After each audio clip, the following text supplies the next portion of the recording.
Père, merci pour tout ce que tu fais pour nous chaque jour. Merci de bénir abondamment Manoa et toute sa famille et amis. Merci de bénir abondamment Vincent et toute sa famille et amis. Merci de bénir Neji et toute sa famille et amis. Je sais pas ton vrai prénom, excuse-moi, mais Dieu il te connaît. Merci de me bénir moi-même ainsi que toute ma famille et amis. Merci de bénir tous ceux qui écouteront cette étude et tous ceux qui vont nous rejoindre ainsi que toute leur famille et amis. Merci tu nous dis dans ta parole qu'il y a un peu qui nous désappointe, enfin moi qui me désappointe énormément. L'iniquité, le péché s'accroît parce que l'amour du plus grand nombre, l'amour de la majorité se refroidira. En Matthieu 24, verset 12, mais tu nous fais la promesse au verset 13, mais celui qui persévérera jusqu'à la fin sera sauvé. Donc merci de nous faire persévérer jusqu'à la fin. De nous ne pouvons rien faire, car sans moi, vous ne pouvez rien faire. Tu nous dis dans Jean 15, verset 5. Donc merci qu'on s'accroche constamment à toi et qu'on te demande de faire persévérer jusqu'au bout. Merci de nous inonder sans cesse de tout ton amour, comme tu le dis dans Jean 13, 34 à 35. Aimez-vous les uns les autres, comme je vous ai aimé, aimez-vous les uns les autres. À ceux tous connaîtront que nous sommes tes disciples si nous avons de l'amour les uns envers les autres. Tu nous dis que tout est possible à celui qui croit. Marc 9, 23, la fin du verset. Matthieu 21, 22. Tout ce que nous demanderons avec toi par la prière, nous le recevrons. Luc 1, 37. Car rien n'est impossible à toi, mon Dieu. Donc merci pour toutes ces belles promesses. Et j'aimerais te réclamer aussi la promesse que tu as fait dans Acte 1, verset 8, que nous allons actualiser encore aujourd'hui. Mais nous recevrons une puissance, la puissance de ton Saint-Esprit survenant sur nous, et nous serons tes témoins dans chacune de nos villes, dans toute la France, dans l'Europe et jusqu'aux extrémités de la terre. Merci pour toutes ces belles promesses et merci de faire de nous des Béréens qui avons des sentiments plus nobles que les autres croyants, parce qu'on reçoit ta parole tout entière avec beaucoup d'empressement et de joie, et on l'examine chaque jour pour voir si tout ce qu'on nous dit est exact, nos pasteurs, prédicateurs et même nous-mêmes. Merci de nous faire toujours tout vérifier, parce que ta parole est une lampe à nos pieds et une lumière sur notre sentier. Psaume 119, 105. Merci de faire de nous le reste de ta postérité, qui gardons tes commandements et qui retenons le témoignage de Jésus. Apocalypse 12, 17. Mais le dragon et ses partisans nous feront la guerre, mais nous aurons la victoire et nous aurons la vie éternelle. Merci de faire de nous tes saints qui persévérons, endurons et patientons en gardant tes commandements, ainsi que la foi de Jésus. Apocalypse 14, 12. Et merci de faire infiniment au-delà de tout ce que nous savons te demander et penser. Merci de diriger cette étude. Merci de nous faire comprendre ta parole et surtout que nous puissions la mettre en pratique. Et merci pour tout ce que tu es, pour tout ce que tu as fait et tout ce que tu continues de faire pour chacun de nous. Au nom de Jésus, amen. Donc voilà, c'était une grosse... je voulais pas la faire aussi longue, mais bon. Donc aujourd'hui, on va voir le message des trois anges. Plateforme pour une prise de position au temps de la fin, avec plusieurs petites parties, mais des toutes petites, avec notamment, récapitulatif. Je vais récapituler un peu tout ce qu'on a fait les jours d'avant, avec la petite intro de ce jour-là. Ensuite, je vais faire une toute petite partie. Assurons-nous que nous construisons sur le roc, avec un grand R, qui est Jésus, bien sûr. Ensuite, une autre toute petite partie. Ne risquons pas l'éternité sur une simple probabilité. Et ensuite, question pour la réflexion et conclusion générale. Donc, petit récapitulatif, je sais plus parler. Donc là, c'est le 8e et dernier jour de la semaine de prière mondiale qui s'est terminé samedi. Il y a un décalage, j'ai pas pu faire tous les jours, donc d'où ce décalage. Alors le premier jour, c'était le message des trois anges et la mission de l'Église, avec Dieu qui nous appelle à aller, un peu comme Acte 1, verset 8, comme on vient de prier, avec différentes sous-parties, mais pas besoin de les voir, mais c'est juste pour voir avec vous les questions qu'on a vues. Pourquoi est-il important de lire le message des trois anges dans le contexte plus large de la prophétie biblique? Que diriez-vous à ceux qui, après avoir lu ce qui précède, vous disent qu'ils ont peur de penser à la fin des temps et aux événements finaux? Ils ont raison. Non, je plaisante. Après, il faut bien sûr dire. Après, ils ont raison pour moi, ils ont raison dans un sens, et parce que moi aussi, ça me fait peur. Mais après, on ne devrait pas avoir peur, parce que quand on dit Matthieu 28, 20, quand Jésus il nous dit la fin du verset, je suis avec vous tous les jours jusqu'à la fin du monde. Tout le monde prend soin du monde, point. Mais déjà, cette promesse, il y a une suite. Il est avec nous spirituellement jusqu'à la fin du monde, mais après la fin du monde, il sera avec nous face à face et pour l'éternité. Déjà, première chose, la plus grande. Et en plus, la fin du monde, tout le monde a peur de ce mot, mais il aurait fallu qu'il rajoute la fin du monde de péché, du mal et de Satan. C'est-à-dire, c'est pas la fin du monde entier, c'est le monde pécheur qui n'a pas voulu de Dieu, qui n'a pas voulu de sa justice, de sa justification, qui n'a pas voulu de la foi. Donc, ça devrait nous rassurer, vu que nous, on est ici, qu'on a la foi. Donc, ça devrait pas nous faire peur. Mais bon, bref, je ferme la parenthèse. Donc, comment formuliez-vous l'essence des messages des trois anges si vous deviez les partager avec un ami qui n'en a jamais entendu parler? C'est vrai que c'est pas évident. Il faut vraiment prier. Ensuite, le deuxième jour, après, si vous voulez, on pourra revenir un peu vers la fin, mais je vous invite à écouter les premiers jours. Ensuite, le deuxième jour, c'était un appel rempli d'amour, l'évangile éternel dans le message premier ange. Je vais vous lire après les trois messages, les relire. Et question pour la réflexion, c'était pourquoi est-il important de discerner l'évangile dans le message des trois anges, sachant que évangile vient de évangélion en grec, qui veut dire bonne nouvelle. Donc c'est comme si on disait pourquoi est-il si important de discerner la bonne nouvelle dans le message message des 3 anges. Le message de jugement de l'Apocalypse vous effraie-t-il et pourquoi? Sachant que Apocalypse veut dire dévoilement, révélation. D'ailleurs, en anglais, ça se dit revelation. Dans notre monde sécularisé, comment devons-nous nous y prendre pour présenter efficacement l'agneau et l'évangile dans le livre de l'Apocalypse? En priant avant, pendant et après. Bon, après, vous allez me dire, c'est un rapide facile. Après, il vaut mieux développer et demander à Dieu. Et lui, il dirige toute chose. Philippiens 4:13, je puis tout par celui qui me fortifie. Ensuite, c'était repentance et jugement, le 3e jour. L'évangile éternel dans le message du premier ange, jour, et la 2e partie. Et une question, c'était comment pouvons-nous relier le message du jugement des 3 anges de l'Apocalypse à l'histoire d'amour des évangiles? Comment pouvons-nous donner gloire à Dieu dans notre vie quotidienne? Alors que sachant que gloire, ça vient de bon, je sais pas prononcer, qui signifie poids. Donc c'est donner du poids à Dieu. Comment donner du poids à Dieu dans notre vie et pour les autres, quoi. Du poids, du crédit, quoi, à Dieu. Dans un monde la dernière question, dans un monde gouverné par l'ambition, le péché et le mal, pourquoi la promesse du jugement divin est-elle un message d'espérance? Ça veut dire que le mal, il aura une fin, quoi. Il n'est pas éternel, heureusement. Ensuite, le jour 4, c'était adorer le Créateur, l'évangile éternel dans le message du premier ange. Mais là, à la fin, comme quoi il disait adorer celui qui a fait le ciel, la terre, la mer et les sources des eaux. Une question pour la réflexion. Considérez cette déclaration de la lecture d'aujourd'hui, l'acte d'adoration est fondamentalement une confession de foi en Dieu. Comment ce concept peut-il guider notre adoration? Pourquoi est-il important de bien comprendre le lien entre l'adoration et la création? Comment vont-nous transmettre de manière créative et engageante le message du premier ange aux personnes de notre entourage qui croient en l'évolution? Ouais, c'est clair. Et malheureusement, il y a plein de chrétiens et de croyants qui croient en l'évolution. Les athées, à la limite, il faut comprendre, mais à la limite vraiment. Mais les croyants, moi qui aimais la science pourtant, et je croyais en l'évolution avant, mais maintenant, je sais que c'est la création. Et même si j'arrive pas à le comprendre, mais quand j'entendais au poste de la télé le néant, tout provient de rien ou tout provient du néant, je dis mais ils entendent leur absurdité, comme si un néant pouvait engendrer quelque chose. Enfin bref. Ensuite, mercredi, c'était l'évangile triomphe de toutes les oppositions, le message du second ange, avec comme question, avec plusieurs petites parties bien sûr, et comme question à la fin, c'était comment pouvons-nous éviter une mentalité babylonienne dans nos propres vies, sachant que Babylone, je vous invite à lire chez vous parce que ça serait trop long de reprendre, mais il y a la définition de Babylone spirituelle dans Apocalypse 17, les 5 premiers versets, et Apocalypse 18, les 4 premiers versets, qui dit que c'est un repère de démons, c'est d'esprits impurs, enfin c'est rébellion envers Dieu, mensonge, enfin tout ce que vous voulez. Pourquoi le message de l'Apocalypse concernant la chute de Babylone est-il une bonne nouvelle pour ceux qui suivent l'agneau là où il les conduit? C'est l'apostasie, Babylone. Forcément, pour ceux qui suivent l'agneau, c'est forcément une bonne nouvelle, la chute de la rébellion, la chute de la révolte et de l'erreur et du mensonge. Nous lisons constamment de fausses nouvelles. Le livre de l'Apocalypse fait référence à une fausse trinité qui cherche à imiter la trinité des Écritures. Oui, quand je vous ai lu Apocalypse 16, verset 13, là, de la gueule du dragon, de la gueule de la bête et de la bouche du faux prophète. 3. Parce que tout ce que Dieu fait, le mal, le diable essaye d'imiter. Donc avec la Sainte Trinité, le diable a inventé une trinité diabolique qui est Apocalypse 16, 13, comme je vous ai lu. Donc comment nous préparer à ne pas être dupés par cette fausse trinité? En priant et en étant sincère avec Dieu. Bon, vous allez dire c'est un raccourci rapide, mais je vous invite à écouter mes études que j'ai un peu plus approfondies. Mais après, c'est à chacun de nous d'y répondre. On n'est pas comme à l'école. Alors, le 6e jour, donc jeudi, le 6e jour pas de la semaine, le 6e jour de l'étude prière, de la semaine de prière, qui commençait le premier samedi et qui se terminait le 2e samedi. Alors, un avertissement de Dieu rempli d'amour, le message du 3e ange, toujours. Et là, les questions, c'était pourquoi les Écritures mettent-elles l'accent de manière si frappante sur la décision des méchants et du mal? Comment notre conception de Dieu influence-t-elle notre compréhension du jugement? Et que pouvons-nous faire pour offrir une image complète du caractère de Dieu à ceux qui luttent contre l'image d'un Dieu courroucé? Ouais, c'est une bonne question. Et la dernière, c'était dans le contexte du plan du salut, comment pouvons-nous communiquer le mieux possible la colère de Dieu? Ouais, ça c'est. Ensuite, vendredi, l'avant-dernier jour, c'était le jugement final et l'amour de Dieu, le message du 3e ange, toujours, avec plusieurs petites parties. Et les questions, c'était comment pouvons-nous partager avec d'autres l'équilibre parfait entre amour et justice dans le caractère de Dieu? Je m'arrête un instant parce que souvent, il y en a, ils disent Dieu est amour et ils oublient qu'il est juste, donc ils disent on peut faire et c'est pas bon, les deux extrêmes. Et il y en a qui disent Dieu est juste et il oublie qu'il est amour et puis ils disent ah tiens, faut se tenir à carreau, faut pas qu'on pêche cherche, sinon on va dans les flammes éternelles et c'est pas bon non plus.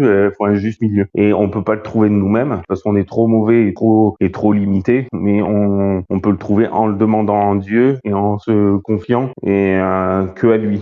Discuter de la citation suivante tirée de la lecture d'aujourd'hui. L'amour encadre le conflit cosmique. Comment cela affecte-t-il notre marche quotidienne avec Jésus? Donc ça, c'est l'étude d'hier, si ça vous intéresse. Et la dernière question, comment pouvons-nous partager le plus efficacement possible la bonne nouvelle du message des 3 anges avec la prochaine génération d'adventistes? Quand il est dit prochaine génération d'adventistes, c'est pas adventistes du 7e jour. Il précise quand c'est adventistes du 7e jour. Ça veut dire tous ceux qui attendent le retour de Jésus sont adventistes. Désolé, je vais vous choquer là, mais c'est comme si je vous disais tous les croyants fidèles sont musulmans. Parce que musulmans, ça vient de muslim en arabe qui veut dire croyant fidèle. Donc on est tous musulmans entre guillemets, mais pas tous de religion musulmane. On est tous adventistes. Tous ceux qui attendent le retour de Jésus sont adventistes, même s'ils sont pas adventistes du 7e jour. Je sais pas si vous me suivez. Donc là, quand il dit génération d'adventistes, c'est génération de ceux qui attendent le retour de Jésus. Donc on voit aussi bien catholiques, orthodoxes, pentecôtistes, baptistes, évangélistes, etc. Tous ceux qui attendent le retour de Jésus. Et là, aujourd'hui, on va voir le message des 3 anges, plateforme pour une prise de position au temps de la fin, avec les petites parties que je vous ai dit. 1 Jean 5, à partir du verset 9 jusqu'au verset 13, mais c'est surtout le verset 11 et 12. Si nous recevons le témoignage des hommes, le témoignage de Dieu est d'un plus grand poids. Or, c'est là le témoignage que Dieu a rendu de son Fils. Celui qui croit au Fils de Dieu a le témoignage de Dieu en lui-même. Celui qui ne croit point Dieu le fait menteur, puisqu'il n'a pas cru au témoignage que Dieu a rendu de son Fils. Et voici le témoignage, c'est que Dieu nous a donné la vie éternelle, et cette vie est dans son Fils. Qui a le Fils a la vie, qui n'a point le Fils de Dieu n'a point la vie. Je vous ai écrit ces choses à vous qui croyez au nom du Fils de Dieu, afin que vous sachiez que vous avez la vie éternelle, et afin que vous croyiez au nom du Fils de Dieu. Amen. Donc, vous voyez, ces versets, tous ceux qui ont le Fils ont la vie, tous ceux qui n'ont pas la vie. Donc, il faut vraiment qu'on prie pour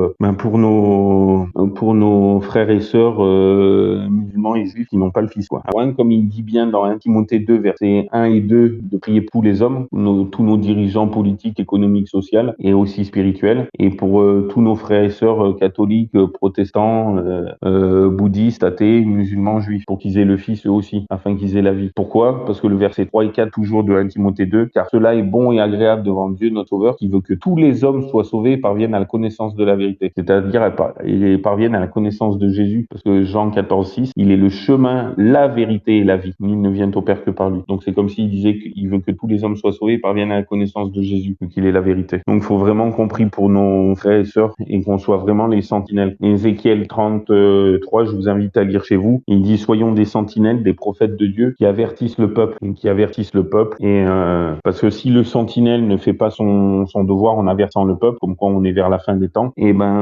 tous ceux qui seront, par exemple, les sentinelles à l'époque où Dieu il parle à Ézéchiel, lui dit: t'es mis sentinelle sur le peuple. Si tu n'avertis pas quand l'ennemi il vient et que ton peuple il est détruit, je te redemanderai son sang. Par contre, si tu avertis le peuple et que tous ceux qui se laissent avertir, c'est bon, et celui qui veut pas se laisser avertir, son sang retombera que sur sa tête à lui. Qui est pour rien, toi t'as fait ton devoir. Je paraphrase en gros et je résume. Mais je vous invite à lire Ézéchiel 33, quoi. Comme quoi on a un devoir à faire. Et le message des 3 anges, il commence à être prêché dans un peu toutes les églises, mais il y a que 2-3 églises qui le prêchent, quoi. L'église adventiste qui est censée du 7e jour qui est censée le proclamer. Il y a des baptistes du 7e jour qui commencent à le transmettre. Et il y a même des pentecôtistes qui eux sont pas du 7e jour qui commencent à essayer de le comprendre et à essayer de le propager. Et les baptistes pas du 7e jour, je crois aussi certains, mais encore pas beaucoup, et certains évangéliques. Mais ils commencent à être à proclamer au monde, et c'est justement ces 3 messages qui sont à proclamer. On va relire Apocalypse 14, versets 6 à 7. Le verset 6, il nous dit, c'est bien universel, parce que écoutez bien. Donc le premier message, 6 et 7, et je vis un autre ange qui volait au milieu du ciel, portant l'évangile, donc la bonne nouvelle, éternelle, donc qui a ni début ni fin, pour l'annoncer à ceux qui habitent sur toute la terre, à toute nation et toute tribu et toute langue et tout peuple. Donc on voit que c'est la planète tout entière, quoi. Verset 7, en disant d'une voix forte, craignez Dieu. Bon, on a vu ce que ça voulait dire, craindre Dieu. C'est pas dans le sens,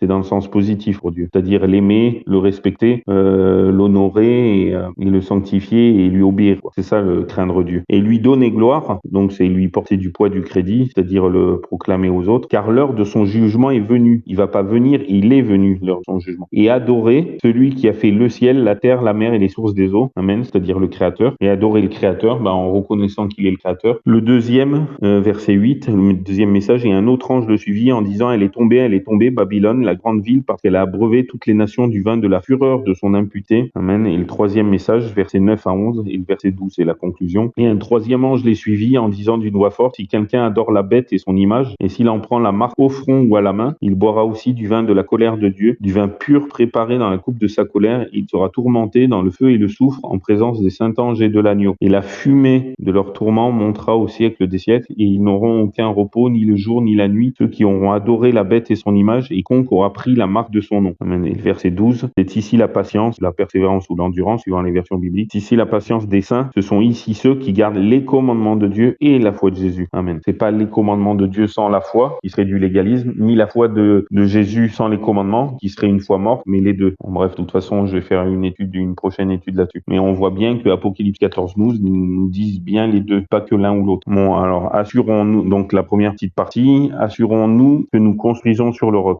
J'ai vu un groupe de gens qui se tenaient fermement sur leur garde et ne prêtaient aucune, c'est pas dans la Bible, c'est une chrétienne qui écrit ça. J'ai vu un groupe de gens qui se tenaient fermement sur leur garde et ne prêtaient aucune attention à ceux qui cherchaient à ébranler la foi établie de l'ensemble. Le Seigneur les regardait d'un œil approbateur. Il me fut montré 3 marches qui conduisaient à une plateforme et représentaient les 3 messages, du premier, du second et du troisième ange. L'ange qui m'accompagnait me dit, malheur à celui qui retranchera la plus minime partie de ces messages. Ça me fait penser, je vais vous dire après un verset, leur véritable signification est d'une importance vitale. La destinée des âmes dépend de la manière dont ils sont reçus. Donc c'est assez important. Et ça me fait penser, désolé, j'avais pas prévu, mais Matthieu 5, 17 à 19, j'avais pas prévu. Donc Jésus qui parle, ne pensez pas que je sois venu abolir la loi ou les prophètes, je ne suis pas venu abolir, mais accomplir. Car je vous le dis en vérité, jusqu'à ce que le ciel et la terre aient passé, il ne passera pas de la loi un seul iota ou un seul trait de lettre que tout ne soit accompli. Et je m'excuse, le ciel et la terre sont pas passés. Je les ai pas vus passer encore. Et le verset 19, celui donc qui aura violé l'un de ses plus petits commandements et qui aura ainsi enseigné les hommes sera estimé le plus petit dans le royaume des cieux. Sachant que estimer le plus petit, en grec ou en hébreu, ça veut dire estimer indigne d'y être. C'est pas tiens j'y suis mais je suis le plus petit. Ça veut dire qu'il n'y est pas quoi. Donc faut enseigner la parole telle qu'elle est et ne rien ajouter ni retrancher. Sera estimé le plus petit dans le royaume des cieux, mais celui qui les aura observés et enseignés, celui-là sera estimé grand dans le royaume des cieux. Amen. Il y a Luc 16, 17 aussi qui nous le répète, c'est encore pas grand, 16, 17,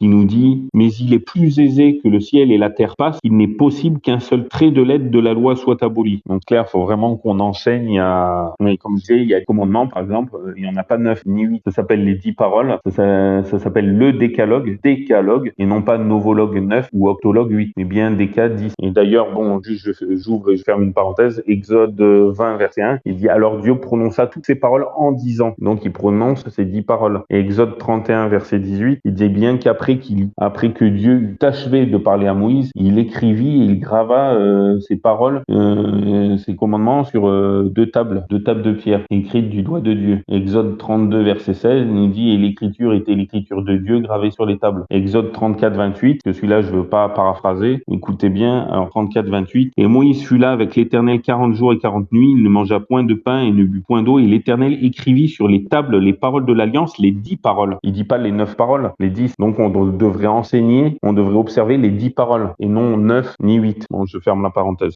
Alors je fus de nouveau ramené à considérer ces messages, et je vis à quel prix les enfants de Dieu avaient acquis leur expérience. Ils l'avaient obtenue à travers bien des souffrances et des luttes. Dieu les avait dirigés pas à pas jusqu'à ce qu'ils soient placés sur une plateforme solide et inébranlable. Je vis quelques personnes s'approcher de cette plateforme pour en examiner la solidité. Certaines d'entre elles s'empressaient d'y prendre place avec joie, alors que d'autres la critiquaient et auraient voulu y voir apporter quelques améliorations pour qu'elle s'approche davantage de la perfection et que le peuple soit beaucoup plus heureux. D'aucuns en descendaient pour l'examiner et la déclarer mal posée. Mais je vis que presque tous se tenaient fermement sur cette plateforme et suppliaient ceux qui en étaient descendus de cesser leur plainte, car Dieu en était le grand architecte, et c'était lui qu'ils critiquaient et qu'ils combattaient. Il leur racontait comment le Seigneur les avait amenés sur cette ferme plateforme et, élevant ensemble les yeux au ciel, ils louaient Dieu à haute voix. Quelques-uns de ceux qui s'étaient plaints et avaient quitté la plateforme furent touchés et ils reprirent humblement leur place. Je fus ramené à la proclamation de la première venue du Christ, Jean-Baptiste fut envoyé dans l'esprit et la puissance d'Élie pour préparer la voie du Sauveur. Ceux qui rejetèrent son témoignage ne purent bénéficier des enseignements de Jésus. Leur opposition au message qui proclamait sa venue les empêcha de reconnaître son caractère messianique. Satan poussa ceux qui rejetèrent le message de Baptiste à aller encore plus loin, à rejeter, à crucifier le Christ. Ils ne purent ainsi recevoir les bienfaits de la Pentecôte, ce qui leur avait enseigné la voie du sanctuaire céleste. Le voile du temple déchiré indiquait que les sacrifices et les ordonnances judaïques ne seraient plus agréés. Le sacrifice, d'ailleurs, j'aime pas le Talmud en général, à part quand il va dans mon sens. Vous allez me dire, je suis vraiment spécial. Mais le Talmud, la tradition, il y a un truc, mais c'est pour ça qu'il y a de plus en plus de juifs qui se convertissent au messianisme, c'est-à-dire qui deviennent chrétiens. La tradition juive dans le Talmud, Yoma 39a à 39b, rapporte qu'une étoffe rouge était attachée entre les cornes du bélier sacrifié le jour des expiations, c'est-à-dire Yom Kippour. Si elle devenait blanche, c'était le signe que le pardon de Dieu était accordé. Et durant les 40 ans qui ont précédé la destruction du second temple, soit de l'année 31 jusqu'à l'année 70, la destruction du second temple, donc 31 à 70, en comptant l'année 31, ça fait 40 ans, et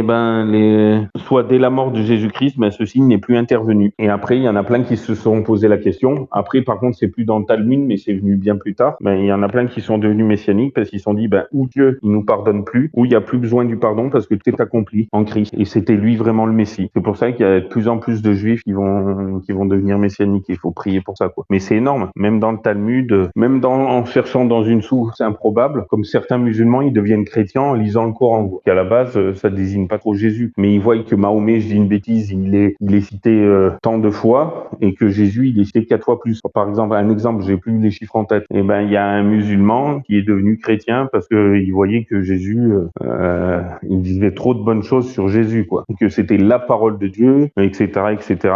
Donc, qui dit la parole de Dieu, dit Dieu, quoi. Parce que la langue de Vincent, c'est Vincent. La parole de Vincent, c'est Vincent. La parole d'Éric, c'est Éric. Donc, la parole de Dieu, c'est Dieu. La parole de quelqu'un, c'est ce même quelqu'un. Bon, bref, après, il y avait plein de trucs comme ça. Donc, le voile du temple déchiré indiquait que les sacrifices et les ordonnances judaïques ne seraient plus agréés. Dans la preuve, le sacrifice suprême avait été consommé, accepté, et le Saint-Esprit qui descendit au jour de la Pentecôte détourna les esprits des disciples du sanctuaire terrestre pour les reporter sur le sanctuaire céleste où, à son ascension, Jésus était entré avec son propre sang afin de faire bénéficier les siens de sa propitiation. Bon, je vous invite à lire Hébreu, mais quasiment tout le livre d'Hébreu, ça parle de tout ça. Mais les Juifs, en général, furent plongés dans d'épaisses ténèbres. Ils ne purent comprendre le plan du salut, alors que c'est dans le tétragramme, et ils continuèrent à placer leur confiance dans leurs sacrifices et offrandes inutiles. Le sanctuaire céleste avait pris la place du terrestre, mais les Juifs n'en avaient aucune connaissance. C'est pourquoi ils ne purent bénéficier de la médiation du Christ dans le lieu saint. Par contre, les Juifs messianiques, ils ont quoi? Aujourd'hui, il en est beaucoup qui considèrent avec une sainte horreur la conduite des Juifs, lesquels rejetèrent et crucifièrent le Christ. En lisant le récit des mauvais traitements qu'ils lui infligèrent, ils se disent qu'ils ne l'auraient pas renié comme Pierre ou crucifié comme les Juifs, mais Dieu qui lit dans les cœurs a mis à l'épreuve cet amour pour Jésus qu'ils prétendent ressentir. Et c'est chaud ce qu'il dit. Tout le ciel suivait avec un profond intérêt la proclamation du premier ange. Beaucoup de ceux qui disaient avoir tant d'amour pour Jésus et qui versaient des larmes en lisant le récit de sa crucifixion se moquèrent de la bonne nouvelle de son retour. Donc vous imaginez beaucoup de gens qui disaient avoir tant d'amour pour Jésus et qui versaient des larmes en lisant le récit de sa crucifixion, des larmes sincères, se moquèrent de la bonne nouvelle de son retour. Ça me fait penser à 2 Pierre 3,9 qui nous dit bien, alors 2 Pierre 3,9, il nous dit « Le Seigneur ne tarde point l'exécution de sa promesse, comme quelques-uns le croient, qu'il y ait du retard, mais il use de patience envers nous, ne voulant point qu'aucun périsse, mais que tous viennent à la repentance. » Verset 15, « Et croyez que la longue patience de notre Seigneur est votre salut, comme Paul, notre frère bien-aimé, vous l'a aussi écrit, selon la sagesse qui lui a été donnée. » Amen.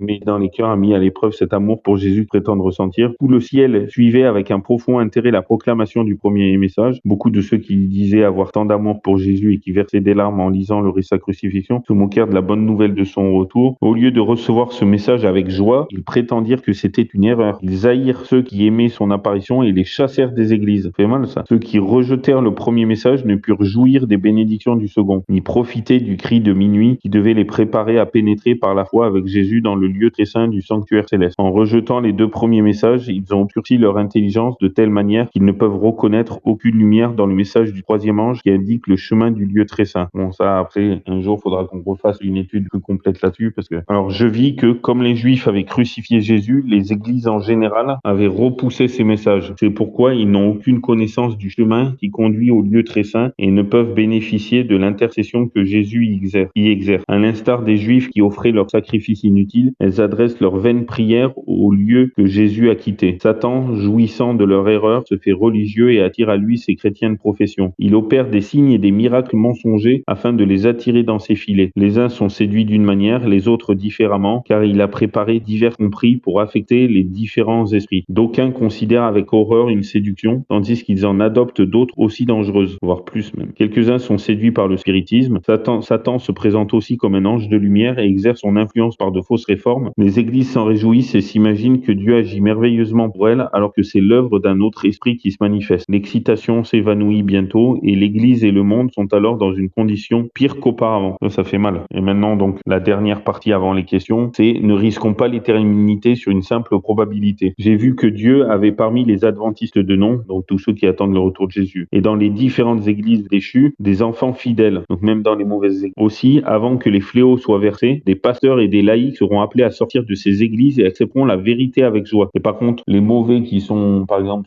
chez les adventistes vont sortir de l'église, et les bons vont y rester, et les bons de toutes les églises vont se regrouper, et les mauvais de toutes les églises vont se regrouper aussi, mais en sortant de leur église. Je suis où? Oui, ils accepteront. Attends. Aussi, avant que les fléaux soient versés, des pasteurs et des laïcs seront appelés à sortir de ces églises et accepteront la vérité avec joie. Donc la vérité, Jésus, quoi, qu'il est le chemin, la vérité, la vie. Satan ne l'ignore pas, et avant que le grand cri se soit fait entendre, il produit un bouleversement dans ces communautés religieuses afin de faire croire à ceux qui ont rejeté la vérité que Dieu est avec eux. Il espère tromper ainsi les âmes sincères et arriver à leur faire croire que Dieu est encore à l'œuvre en faveur de ces églises. Mais la lumière se fera et tous ceux qui sont sincères quitteront les églises déchues pour se joindre au reste des enfants de Dieu. Apocalypse 12-17. La proclamation du premier, du second et du troisième ange et du troisième message angélique a été située chronologiquement par la parole inspirée. Pas un clou, pas une épingle ne doivent être déplacés. Pas un clou. Une autorité humaine n'a pas plus le droit de modifier la situation de ces passages que de substituer le Nouveau Testament à l'Ancien. L'Ancien Testament, c'est l'Évangile en figure et en symbole. Le Nouveau en est la substance. L'un est aussi essentiel que l'autre. L'Ancien Testament offre des leçons issues de la bouche du Christ, lesquelles n'ont rien perdu de leur force et de leur valeur. Au contraire, les deux premiers messages ont commencé à être donnés en 1843 et 1844. Après, il y a eu une déception. Nous sommes au temps de la proclamation du troisième, mais tous les trois doivent être encore annoncés. Il est indispensable.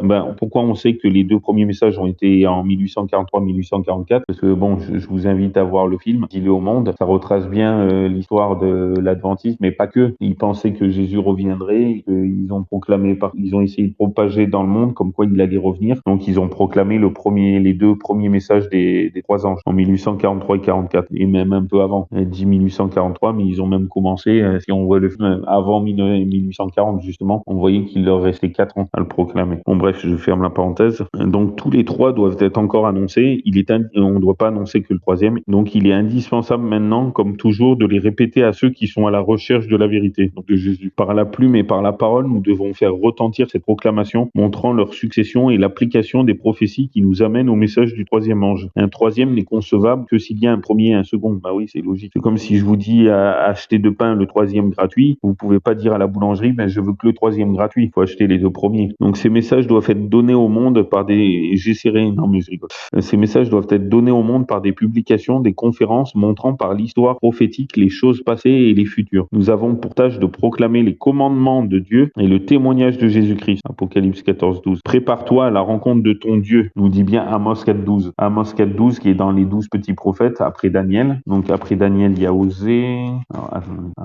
Osée, Joël, Amos. Alors Amos 4-12 nous dit: c'est pourquoi je te traiterai de la même manière, Israël, et puisque je te traiterai ainsi, prépare-toi à la rencontre de ton Dieu, ô Israël. Amen. Tel est l'avertissement qui doit être donné au monde. Cet avertissement s'adresse à chacun de nous personnellement. Nous sommes invités à nous décharger de tout fardeau et du péché qui nous enveloppe si aisément. Mon frère, vous avez un travail à faire. Vous vous placez sous le joug du Christ. Assurez-vous que vous construisez sur le roc. Ne risquez pas l'éternité sur une simple probabilité. Il se peut que vous ne viviez pas assez longtemps pour participer aux scènes périlleuses dans lesquelles nous entrons maintenant. Aucun d'entre nous n'est assuré pour sa vie en vue d'un temps quelconque. Ne devriez-vous pas veiller à chaque instant? Ne devriez-vous pas vous examiner sérieusement en vous demandant: que sera pour moi l'éternité? Oui, il y a 2 camps possibles. Ou ce sera la vie éternelle, ou ce sera la mort, le sommeil éternel. La grande préoccupation de chacun devrait être: mon cœur a-t-il été renouvelé? Mon âme a-t-elle été transformée? Le pardon de mes péchés m'a-t-il été assuré par ma foi en Christ? Suis-je né de nouveau? Ai-je répondu à l'invitation: venez à moi, vous tous qui êtes fatigués et chargés, je vous donnerai du repos. Matthieu 11, 28. Estimez-vous toute chose une perte en comparaison de l'excellence de la connaissance du Christ Jésus? Vous sentez-vous en devoir croire toute parole sortant de la bouche de Dieu? Oui. Cet article a été tiré des premiers écrits, page 258 à 261, et de Messages choisis, volume 2, d'Ellen G. White, qui est née en 1827 et est morte en 1915. Bon, cet article, je l'ai trouvé juste et qu'elle témoignait en faveur des messages des trois anges, comme quoi, bon, et là, c'est moi qui rajoute, avant la question pour la réflexion. Donc, souvent, on dit qu'on doit proclamer les dernières églises, la dernière église, son reste, doit proclamer les messages des trois anges. Et souvent, on nous dit dans Matthieu que Jean le Baptiste était l'Élie qui devait venir, dans Malachie 4, versets 5 et 6, ou certaines versions bibliques, c'est Malachie 3, versets 23, 24. Certaines versions, il y a que 3 chapitres de Malachie et d'autres, il y a que 4. Il y en a 4. Donc certaines versions, ça s'arrête à Malachie 3, 18 et après il y a Malachie 4, 1. Donc d'autres, c'est Malachie 3, 19 jusqu'à 23, 24, jusqu'à 24. Donc écoutez bien Malachie 4, 5 et 6 ou Malachie 3, 23, 24. Voici, je vais vous envoyer Élie, le prophète, avant que le jour grand et redoutable de l'Éternel vienne. Il ramènera le cœur des pères vers les enfants et le cœur des enfants vers leur père, de peur que je ne vienne et que je ne frappe la terre d'interdit. Amen. Souvent, Jésus, il disait à ses types qu'il est l'Élie qui devait venir, et cet Élie de Malachie. Et souvent, on dit, tous ceux qui annonceront le message des trois anges, ça sera le troisième Élie. Il y a eu le premier Élie, le vrai prophète, enfin, le vrai, quand les autres étaient faux. Enfin, son vrai nom Élie. Le deuxième Élie, c'était Jean le Baptiste. Et nous devons être le troisième Élie, en avertissant le monde, avec le message des trois anges et en ramenant le cœur des enfants vers les pères. C'est comme si on disait le cœur des chrétiens vers leur père spirituel, les juifs, parce que le christianisme découle du judaïsme. Les premiers chrétiens étaient juifs, faut pas l'oublier. Et ramener le cœur des pères, donc le cœur des juifs vers les chrétiens. C'est-à-dire que, on pense, le troisième Élie, c'est toutes les églises qui sont les saints, qui observent les commandements de Dieu et la foi de Jésus, comme les juifs messianiques et les nazaréens et tous ceux qui observent le septième jour, qui croient en Jésus, qui doivent rassembler les juifs et les chrétiens. Bon, bref. Et puis, en proclamant le message des trois anges. Bon, bref, de toute façon, je vais y revenir. Mais la question pour la réflexion. Alors, question pour la réflexion. Que pouvons-nous apprendre de ceux qui ont proclamé le premier avènement de Jésus? Ceux qui ont proclamé, enfin, moi, je dis ça, mais après, libre à chacun de répondre dans sa tête, ou si tu veux répondre aussi, Vincent. Mais tous ceux qui ont proclamé l'avènement de Jésus, ils sont passés pour fous et il y en a très peu qui les ont écoutés.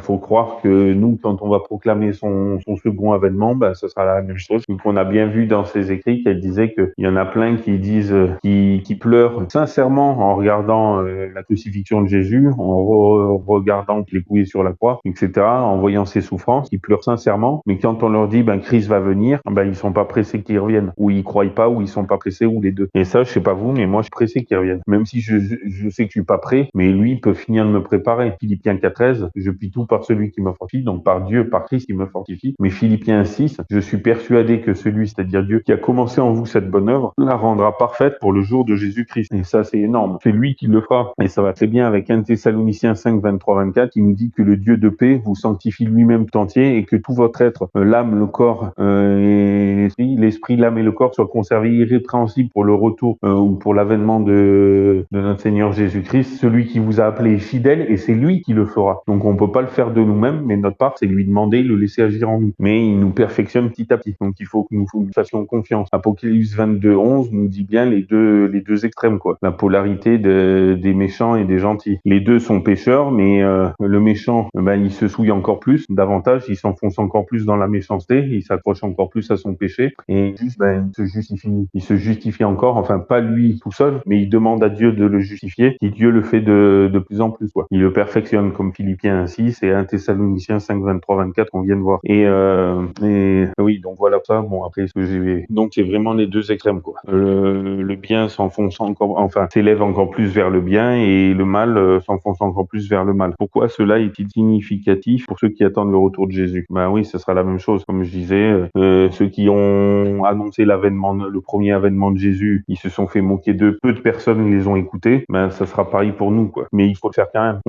Il faudra que je lise quand même Ézéchiel 33, le devoir des prophètes ou des sentinelles, suivant les versions. Donc, comment pouvons-nous, par le message des trois anges, atteindre de façon créative ceux qui, dans notre entourage, n'ont aucune compréhension de la vérité biblique? Prier, beaucoup de prières avant, prière pendant dans nos cœurs et prier après. Il faut que Dieu touche les cœurs. Après, à part ça, parce que Dieu, il mettra en nous le pouvoir et le vouloir et le faire selon son bon plaisir. Mais oui, c'est clair que de nous-mêmes, on peut pas. Hein. Même un théologien et pasteur, il aurait du mal. Faut vraiment n'importe qui, même moi, si je suis investi par le Saint-Esprit, il pourra le faire en moi, il pourra le faire avec n'importe comme moi. Et même un théologien et pasteur, s'il n'est pas investi du Saint-Esprit, il n'y arrivera pas. Quoi. N'importe qui, soit comme moi ou théologien, pasteur, investi du Saint-Esprit, il pourra faire de grandes choses. Il faut le demander le Saint-Esprit et nous laisser investir. C'est vrai que je voulais vous dire quoi aussi? Ah oui, Ézéchiel 33. Ézéchiel 33, donc regardez ça. Donc là, c'est conclusion générale. Ça aura été un peu plus court que d'habitude. Enfin, c'est pas fini encore. Mais donc Ézéchiel 33 nous dit, donc les 20 premiers versets, c'est sur le ministère du prophète ou du sentinelle, ça dépend des versions. Donc la parole de l'Éternel, donc à partir du verset 1, la parole de l'Éternel me fut adressée en ces termes. Fils de l'homme, parle aux enfants de ton peuple et dis-leur, lorsque je fais venir l'épée sur un pays et que le peuple de ce pays choisit quelqu'un pour l'établir comme sentinelle, si cet homme, voyant venir l'épée sur le pays, sonne de la trompette pour avertir le peuple, et que celui qui entend le son de la trompette ne se tienne pas sur ses gardes et que l'épée le surprenne, son sang sera sur sa tête, mais sur sa tête uniquement à lui. Car il a entendu le son de la trompette et il ne s'est point tenu sur ses gardes, son sang sera sur lui. Mais s'il se tient pour averti, il sauvera sa vie. Par contre, au verset 6, si la sentinelle voit venir l'épée et ne sonne pas de la trompette, en sorte que le peuple ne se tienne pas sur ses gardes et que l'épée vienne enlever la vie à quelqu'un d'entre eux, celui-ci aura été surpris à cause de son iniquité, mais je redemanderai son sang à la sentinelle. Et toi, fils de l'homme, je t'ai établi comme sentinelle pour la maison d'Israël. Écoute la parole de ma bouche et avertis-la de ma part. Verset 8, lorsque je dis au méchant, méchant, tu mourras certainement. Si tu ne parles pas pour détourner le méchant de sa voie, ce méchant mourra à cause de son iniquité, mais je te redemanderai son sang. Regardez, Jonas, il disait, il est passé pour un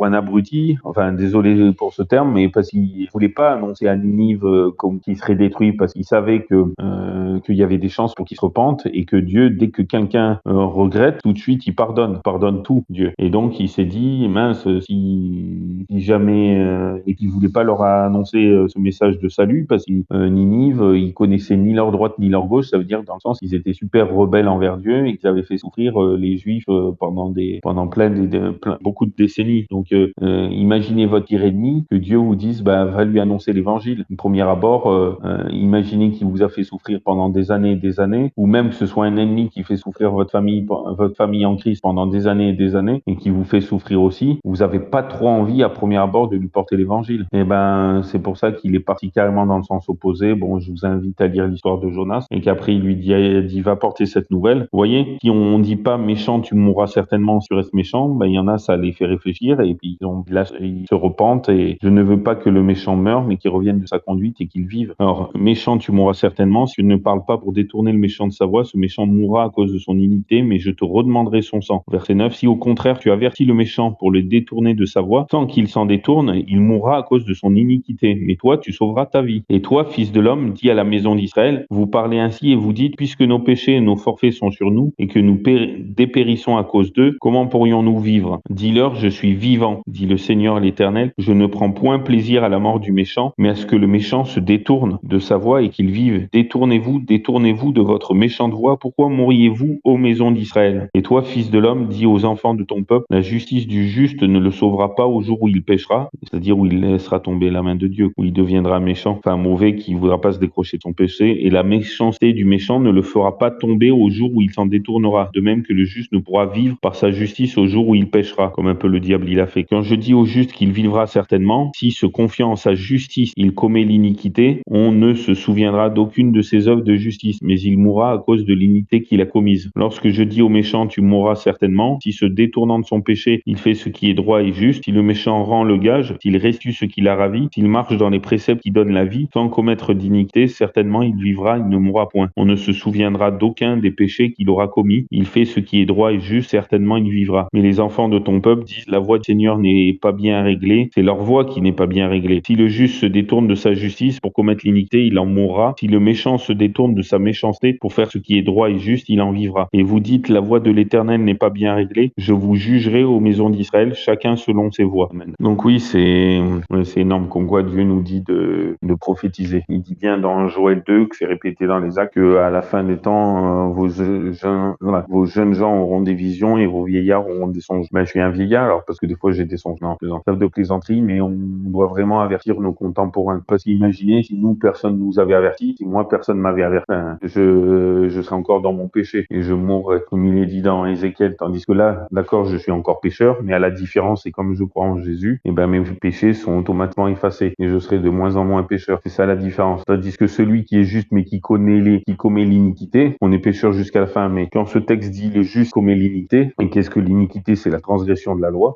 Ça veut dire qu'il rejette, il se croit juste par lui-même, alors que qu'on peut pas. Et en fait, le sacrifice de Jésus ne le sauve plus parce qu'il le rejette. Il se croit juste de lui-même, et il croit sans péché. Ben c'est là que le sacrifice de Jésus ne prend plus, quoi. Il commet ou sinon s'il commet le mal en disant c'est pour ça qu'il faut faire attention entre foi et présomption. Des fois la différence est mince, c'est que la foi, on sait qu'on est sauvé et la foi vivante découle des œuvres, mais bon, on va voir vraiment rapidement. Alors que la présomption, c'est tiens, Dieu est amour. La foi, je peux faire n'importe quoi, j'ai pas besoin d'observer de la loi. La loi, elle est pour l'Ancien Testament, elle était que pour les Juifs, elle est pas que pour moi. On s'en fout, Dieu est amour, il me pardonnera. Voilà. Et ben non, c'est faux. Là, tu risques d'être perdu. Donc là, c'est pas une foi qui sauve. Jacques 2,19, tu crois qu'il y a un seul Dieu, tu fais bien, les démons le croient aussi, ils en tremblent. Donc ils croient en Dieu, mais ils en ont peur. Tandis que nous, on doit croire en Dieu et le craindre pas dans le sens peur, le craindre dans le sens positif pour Dieu, c'est-à-dire l'aimer, l'écouter et lui obéir et le respecter et être reconnaissant envers lui qui nous a créés et sauvés. Et c'est pour ça que ce message des trois anges, c'est vraiment, on doit dire d'adorer le Créateur, qu'on n'est pas tiré d'une évolution, mais bien de sa création. Et il y a bien 10 commandements. Et juste, bon, désolé, je vais revoir avec vous, mais juste, je vais lire les 10 commandements avec vous. Donc Exode 20, 1 à 17. Désolé d'insister là-dessus, mais c'est vraiment essentiel. Exode 20, 1 à 17. Alors, le premier verset. Alors Dieu prononça toutes ces paroles en disant. Donc il prononce bien tous ces 10 commandements, toutes ces 10 paroles. Verset 2. Je suis l'Éternel, ton Dieu. Donc l'Éternel, c'est son nom, ton Dieu, c'est son titre. Il est mon Dieu, il est ton Dieu, il est votre Dieu, il est notre Dieu à chacun de nous, qui t'est retiré du pays d'Égypte, de la maison de servitude. Vous allez me dire, il a retiré du pays d'Égypte les Juifs, mais pas les chrétiens, de la maison de servitude. Mais qu'est-ce que l'Égypte spirituelle? L'Égypte spirituelle, c'est le péché et la mort. Donc autant il a retiré les Juifs de l'esclavage,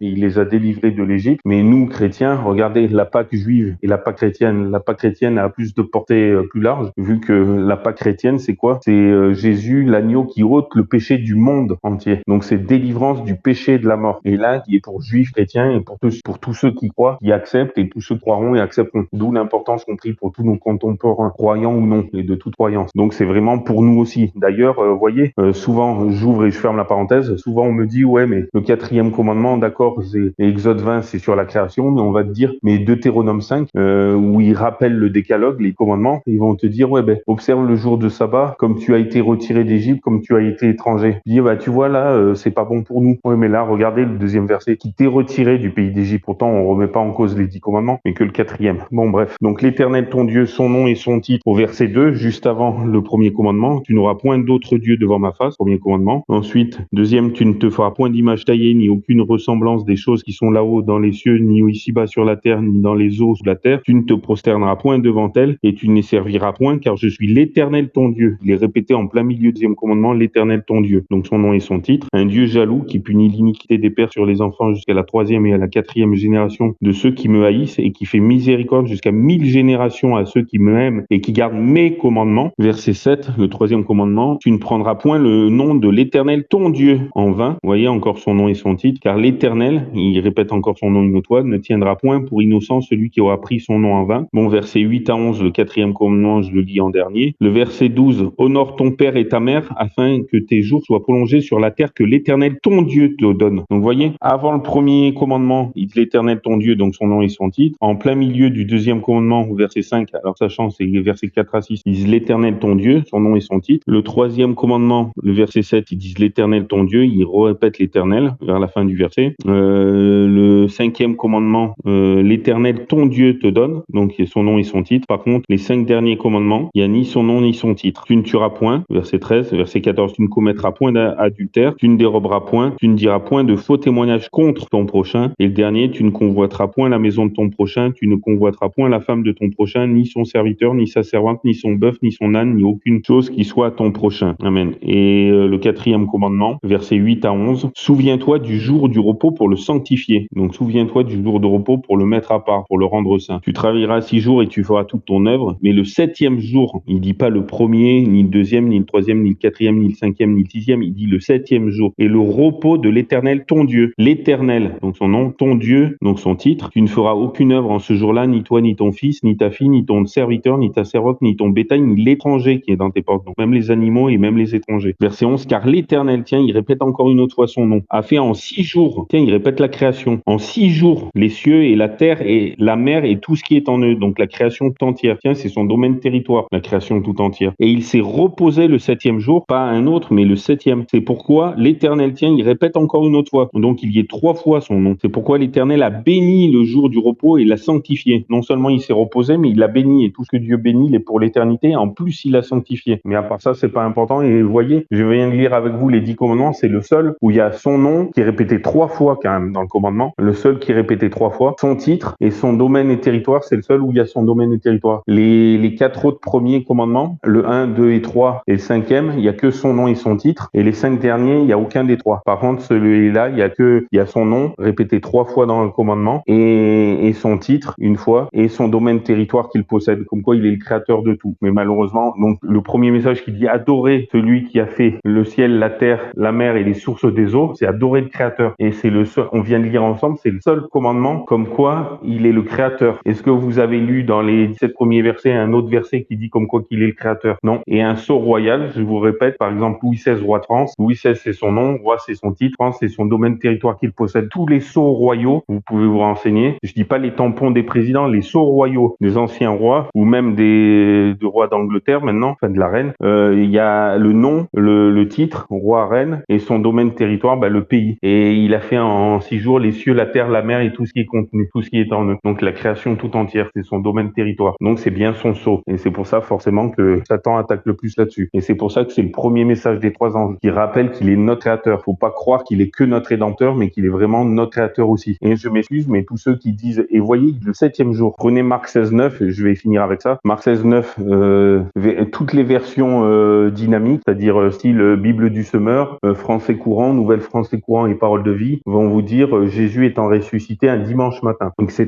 etc. Toutes les versions littérales, après les semis, ça dépend. Mais j'ai pas vérifié, c'était surtout les littérales et les dynamiques, je voulais. Toutes les versions littérales comme Louis II 1910, Darby, Martin, Osterwald, Bible juive complète, Chouraki, vont vous dire Jésus étant ressuscité le matin d'un premier jour de la semaine. Donc on s'aperçoit que dimanche matin, c'est égal au matin du premier jour de la semaine, donc dimanche égale premier jour de la semaine. Donc le 7e jour, c'est le jour d'avant, donc c'est le samedi. Et tous les jours dans la Bible commencent par un soir et se terminent par un autre soir. Quand il dit ainsi il y eut un soir, il y eut un matin, ce fut le premier jour, vers Genèse 1:5. Ainsi il y eut un soir, il y eut un matin, ce fut le 2e jour. Ainsi il y eut un soir, il y eut un matin, ce fut le 3e. Ainsi il y eut un soir, il y eut un matin, ce fut le 4e. Ce fut le 5e, ce fut le 6e. Donc Genèse 1 verset 5, Genèse 1 pour le premier jour, Genèse 1 verset 8 pour le 2e, Genèse 1 verset 3 pour le 3e, Genèse 1 verset 19 pour le 4e, Genèse 1 verset 23 pour le 5e et Genèse 1 verset 31 pour le 6e. Et Dieu vit tout ce qu'il avait fait et voici c'était très bon. Et il y eut un soir, il y eut un matin, ce fut le 6e jour. Et Genèse 2 1 4 que je vous relis, ainsi furent achevés les cieux et la terre et toute leur armée au 6e jour. Mais écoutez bien le verset 2, et Dieu eut achevé au 7e jour son œuvre qu'il avait faite. C'est bizarre, il achève une 2e fois au 7e jour. Mais justement, et il se reposa au 7e jour de toute son œuvre qu'il avait faite, et Dieu bénit le 7e jour et le sanctifia parce qu'en ce jour-là, il se reposa de toute son œuvre pour l'accomplissement de laquelle Dieu avait créé. Donc l'accomplissement de sa création, comme quoi il est bien le créateur. C'est pour ça qu'il s'est reposé et qu'il l'a béni et qu'il l'a sanctifié. C'était ça l'accomplissement. Telles sont les origines des cieux et de la terre quand ils furent créés lorsque l'Éternel Dieu fit la terre et les cieux. Amen. Bon, juste pour finir, regarde,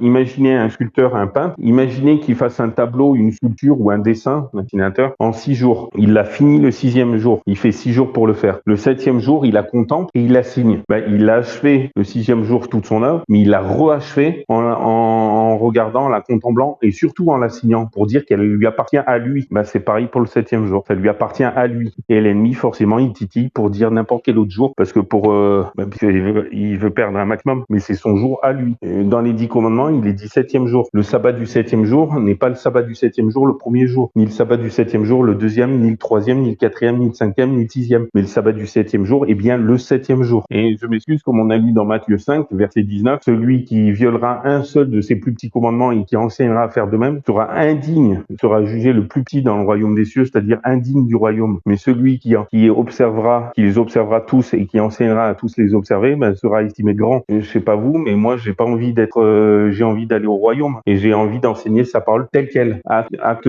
4 verset 19 et acte 5 verset 29 nous dit il faut obéir à Dieu plutôt qu'aux hommes. Jugez devant Dieu s'il est juste de vous obéir à vous plutôt qu'à Dieu. On doit se méfier des traditions et des coutumes des hommes. Est-ce que le dimanche ou n'importe quel autre jour, est-ce qu'il fait partie de ses commandements? Est-ce que Dieu il a changé ses commandements? Est-ce que Dieu il changerait un truc qu'il a lui-même prononcé et lui-même gravé sur la pierre? Non, en fait, ah mince, je me suis trompé. J'ai écrit 10 commandements, j'aurais dû en écrire que 9. Franchement, quel étourdi je suis. Puis dit ah mince, mais je leur ai dit de sanctifier ce jour-là, mais j'aurais pas dû. Pourquoi? Ah, quelle tête en l'air je suis. Puis dit je leur ai dit d'observer le 7e jour et non pas un des 6 autres. Mais quelle tête en l'air je suis aussi. Ah, je me suis trompé. Je leur dis de pas travailler ce jour-là comme je me suis reposé. Mais pourquoi j'ai dit ça, franchement? Et je l'ai gravé en plus. Ah, quelle tête en l'air. Et puis j'aurais dû leur dire d'observer le sabbat du 7e jour, le premier jour, ou le sabbat du 7e jour, le deuxième, ou le sabbat du 7e jour, le troisième, ou le sabbat du 7e jour, le quatrième, ou le sabbat du 7e jour, le cinquième, ou le sabbat du 7e jour, le 6e. Mais pourquoi le 7e? Franchement. Je leur dis d'observer ce jour-là, que je me suis moi-même reposé, et que je l'ai béni, et que je l'ai sanctifié. Ah, franchement, je me suis trompé, je vais raturer. Ah, enlever ce commandement. Je me suis trompé. Vous croyez que Dieu il se trompe? Vous croyez qu'il se contredit? L'autorité des hommes est au-dessus de celle de Dieu. Il y avait une dame novice qui n'était pas trop d'accord avec les adventistes, mais le seul truc qu'elle était d'accord, c'était avec le sabbat du 7e jour. Donc, vous voyez, les amis, je préférais que vous soyez en désaccord total avec moi, sauf pour le sabbat du 7e jour, alors qu'il y en a qui sont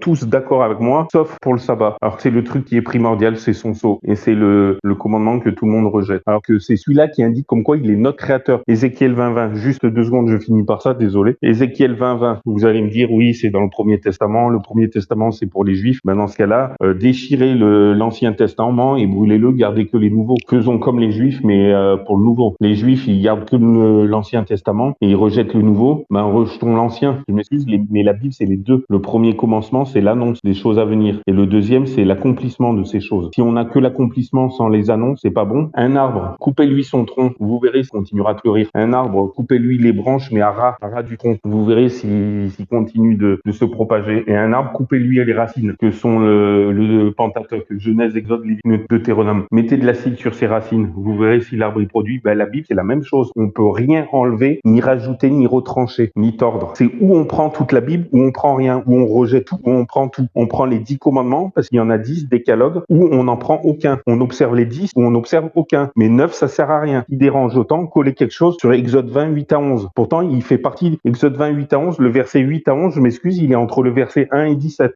Sinon, raturez-le. Vous collez-y quelque chose dessus si vous dérange autant. Mais je suis désolé, je suis là pour plaire à mon Dieu. Tant pis si je déplais à mes frères et sœurs, je prie pour eux, mais je m'excuse, on doit annoncer la parole telle qu'elle. Le sentinelle, il va pas dire ah mince, je vois l'ennemi arriver, mais je vais les déranger, ils sont en train de boire ou de manger, ils sont en train de dormir, je vais les déranger. Non, je vais les laisser dormir. Oui, comme ça ils vont dormir, ils vont mourir par l'épée et son sang sera redemandé à lui. Non, qu'est-ce qu'il fait? Il avertit. Même si c'est un message qui ne plaît pas, il avertit parce que c'est son rôle, c'est son devoir, parce qu'il aime son Dieu. Et donc juste le dernier verset, après j'arrête. Ézéchiel 20:20. Ézéchiel 20:20. Alors Ézéchiel 20 verset 20. Désolé.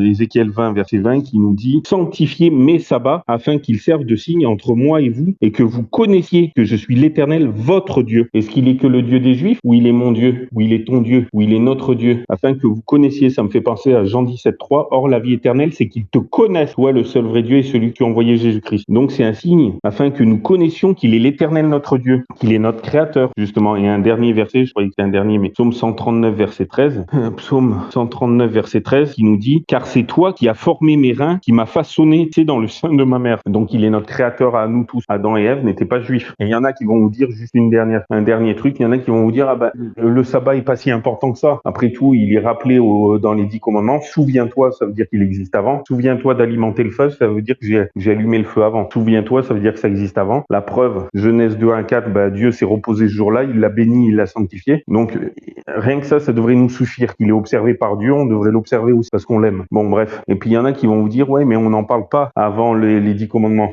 Si, Exode 16, on en parle, il leur rappelle. Et Genèse 26 verset 5, on sait que Abraham et il a, écoutez bien, comme quoi ça prouve qu'il y a une transmission orale avant cette transmission écrite. Donc sachant que Abraham, il a vécu après 500 ans, voire 500 à 600 ans avant Moïse, donc avant le décalogue au mont Sinaï. Genèse 26:5, parce qu'Abraham a obéi à ma voix et a gardé ce que je lui avais ordonné, mes commandements, mes statuts et mes lois. Amen. Donc il y a bien une transmission orale. Donc s'il a transmis à Abraham ses commandements avant qu'il les écrive à Moïse 600 ans ou 700 ans plus tard, 500 à 700 ans plus tard, ça veut dire qu'il les a transmis aussi à Adam et Ève qui n'étaient pas juifs. Parce qu'après tout, il les a créés le 6e jour et il s'est reposé le 7e. Et ça m'étonnerait qu'il ait fait travailler Adam et Ève le 7e jour pendant que lui se reposait et qu'il contemplait ses créatures et sa création. Mais bon, bref. Et puis en plus, Ésaïe 66, verset 22-23, car sur la nouvelle terre recréée, de mois en mois et de sabbat en sabbat, toute chair viendra se prosterner devant lui. Donc on observera le sabbat sur la nouvelle terre, mais là, après tout, c'est que pour les juifs. Et Ésaïe 56, 1-8, surtout les 2 premiers versets et surtout les 3 derniers, ça me parle de l'universalité de son sabbat. Mais bon, à part ça, il dit, car ma maison sera appelée une maison de prière pour tous les peuples. Il n'a pas dit que pour les juifs. Mais bon, bref, voilà, je ferme la parenthèse.